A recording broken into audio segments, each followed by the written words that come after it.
Assalamualaikum warahmatullahi wabarakatuh. Halo semuanya, izin perkenalkan diri. Nama saya Siti Aisyah dari Fakultas FKIP, Prodi PGSD, kelas RA3 Universitas Primagraha. Di sini saya akan membuat video pembelajaran untuk pemenuhan tugas mata kuliah dari Filsafat Ilmu Pendidikan dengan dosen pengampu Ibu Afifah Lentri. Di sini saya memilih untuk membahas materi mengenai sarana berpikir ilmiah. Sebelum membahas mengenai sarana berpikir ilmiah itu apa, kita terlebih dahulu akan membahas mengenai apa itu berpikir ilmiah. Berpikir ilmiah itu adalah suatu proses berpikir yang sistematis untuk memahami fenomena, menyelesaikan masalah, dan menghasilkan pengetahuan yang dapat dipertanggungjawabkan. Jadi, berpikir ilmiah itu bukan sekedar berpikir secara spontan, bukan berpikir secara cepat gitu, tapi dia tuh harus ada prosesnya itu secara sistematis. Selanjutnya, apa aja sih prinsip-prinsip utama dalam berpikir ilmiah? Yang pertama itu adalah kritis. Kritis maksudnya itu tidak menerima informasi begitu saja, tetapi selalu memverifikasi. Dan yang kedua itu objektif. Objektif maksudnya itu berbasis fakta, tidak dipengaruhi opini atau emosi pribadi.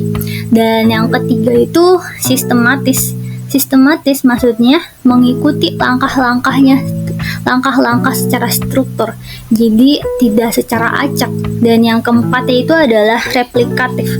Replikatif yaitu adalah prosesnya dapat diulang untuk memastikan hasil yang konsisten.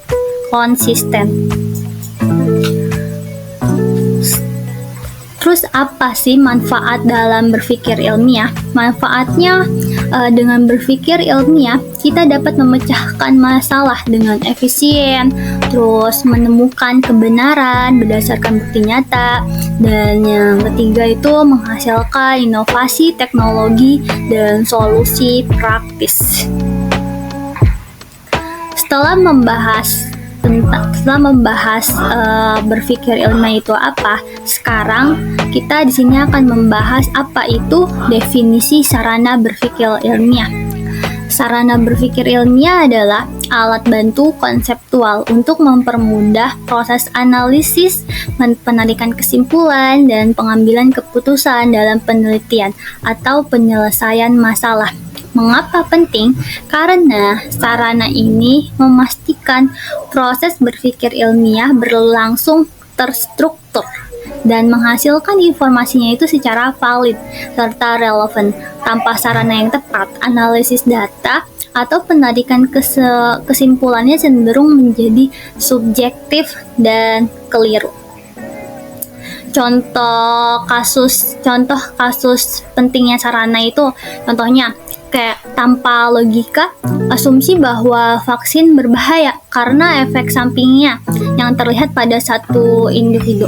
Tapi dengan kita berpikir ilmiah, dengan cara kita logika menggunakan data statistika, kayak vaksin diuji pada 1 juta orang dan hanya 0,01% yang mengalami efek samping serius, menunjukkan manfaatnya itu lebih besar daripada resikonya. Kemudian macam-macam sarana berpikir ilmiah. Ada apa aja? Yang pertama yaitu adalah bahasa, kedua logika, dan yang ketiga matematika, keempat adalah statistika. Pertama, bahasa. Apa itu bahasa? Bahasa itu sarana komunikasi ide dan konsep ilmiah. Fungsi dari bahasa itu apa? Fungsinya itu dengan bahasa kita dapat mengkomunikasikan hasil penelitian, menyusun hipotesis yang terstruktur, terus membuat kesimpulan yang mudah dipahami. Terus ciri-ciri dari bahasa itu harus apa? Yang pertama yaitu jelas, karena penggunaan bahasanya itu harus jelas. Dengan bahasa yang jelas, kita dapat menghindari makna ganda. Terus yang kedua itu sistematis, maksudnya itu terstruktur dengan urutan yang logis. Jadi bahasanya terstruktur, nggak secara acak gitu. Dan yang ketiga itu objektif, yang berarti bebas dari ungkapan subjektif gitu, berdasarkan objek, tidak berdasarkan pandangan pribadi.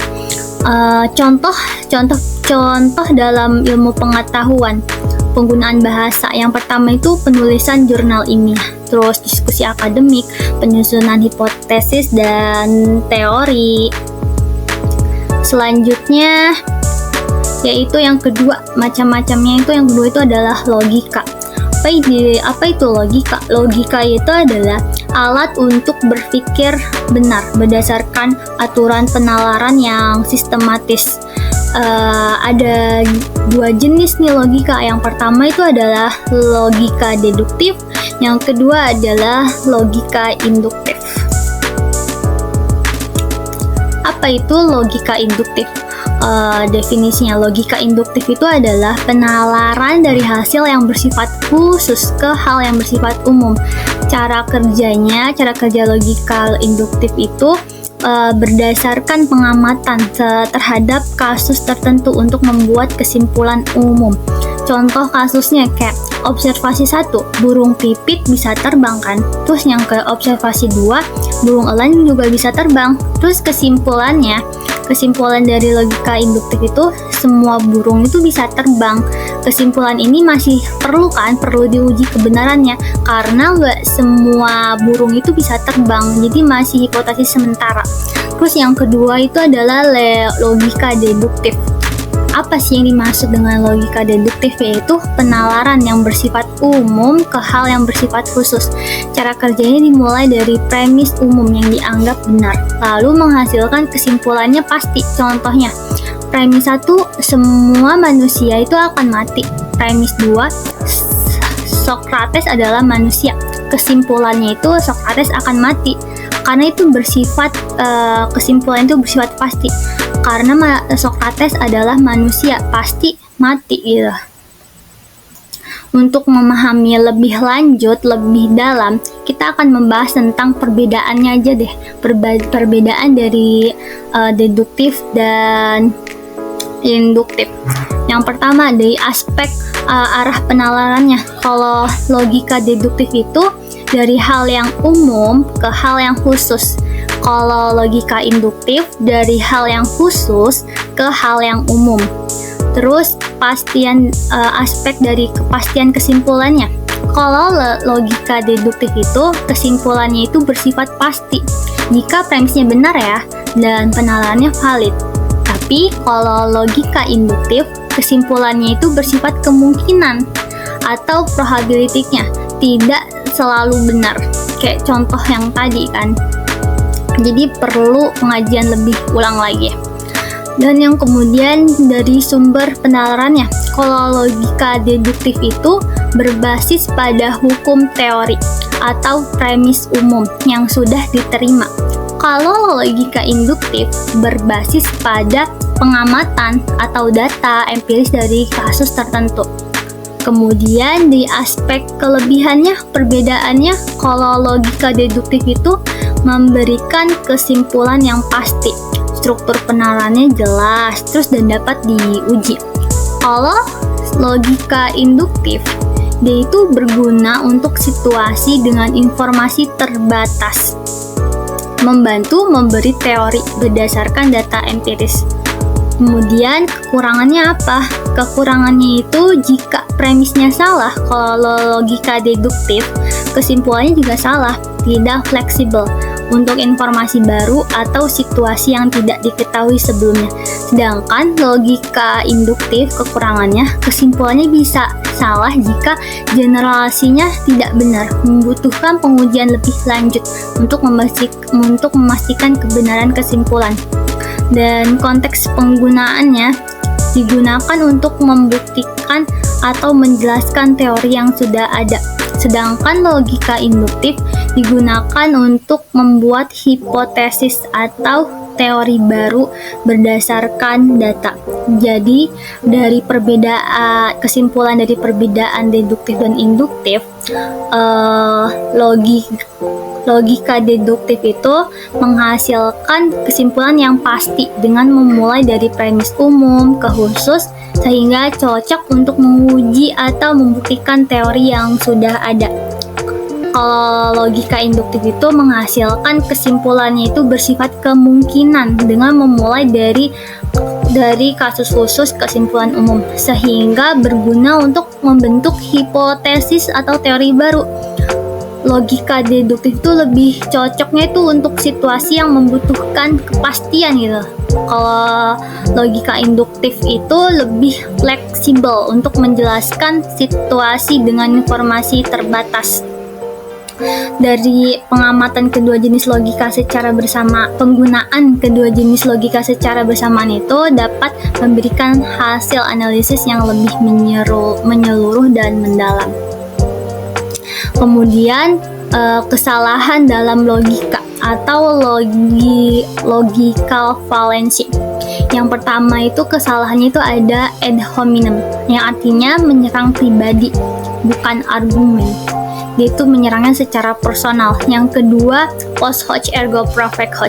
Dia itu menganggap hubungan sebab akibat tanpa bukti yang memadai. Kemudian macam-macam yang ketiga itu adalah matematika. Matematika itu adalah sarana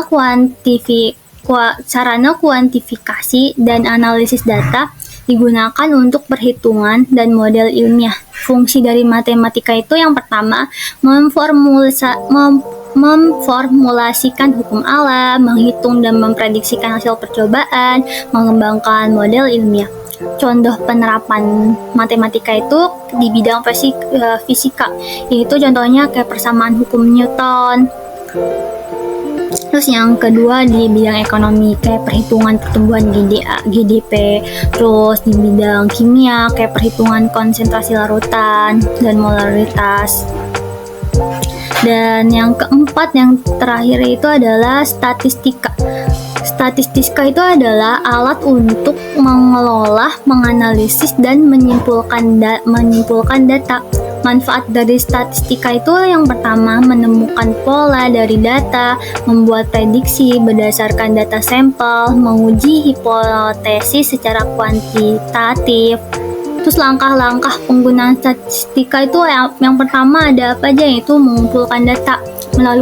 Dengan mengumpulkan datanya melalui survei, eksperimen, atau observasi. Terus mengolah data. Mengolah datanya dapat menggunakan tabel, diagram, atau perhitungan. Dan yang ketiga, menganalisis data.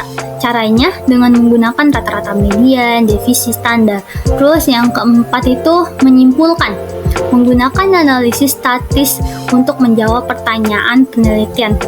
Contoh penerapan statistika itu yang pertama di studi epidemiologi untuk menganalisis penyebaran penyakit, survei kepuasan pelanggan. Pentingnya sarana berpikir ilmiah. Sarana berpikir ilmiah itu memastikan proses penerapan menjadi lebih akurat dan dapat diverifikasi. Contoh penerapannya dalam penelitian, penyusunan hipotesis dan pengujian dengan data.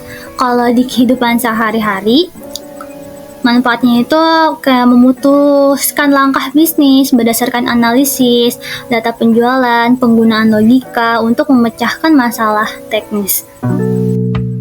Kesimpulan dari sarana berpikir ilmiah itu adalah sarana berpikir ilmiah adalah kombinasi dari bahasa, logika, matematika, dan statistika yang saling melengkapi. Penguasaan sarana ini membantu kita berpikir lebih kritis, sistematis, dan berbasis bukti. Berpikir ilmiah tidak hanya relevan untuk akademis, tetapi juga untuk mengambil keputusan dalam berbagai aspek kehidupan. Mungkin cukup itu saja yang bisa saya sampaikan. Mohon maaf apabila ada kata-kata yang kurang dipahami. memahami. Mohon maaf apabila ada kata-kata yang salah. Kurang lebihnya mohon maaf. Wabillahi taufiq wal hidayah. Wassalamualaikum warahmatullahi wabarakatuh.